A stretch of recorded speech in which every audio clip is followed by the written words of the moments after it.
It had once been an excellent example of an updated Victorian, but now it was only a smoking ruin swarming with fire department personnel.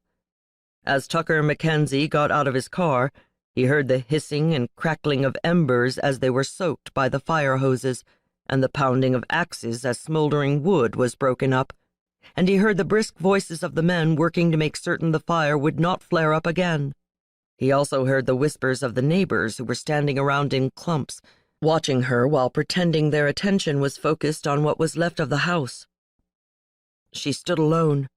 She looked alone.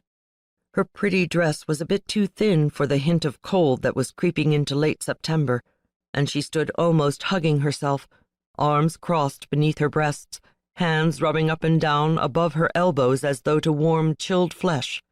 Her dark reddish hair was blowing in the fitful breeze that also snatched at the long skirt of her dress, and she appeared to notice that no more than she noticed she was standing in a muddy puddle left by the fire hoses.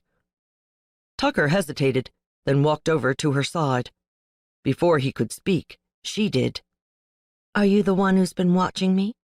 she asked in a curiously remote voice. What? He had no idea what she meant.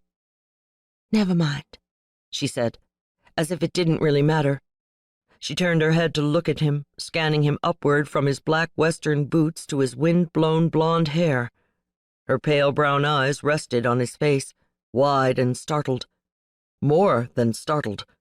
She looked briefly shocked, even afraid, Tucker thought, but it was a fleeting expression, vanishing completely and leaving behind nothing except her earlier numb detachment.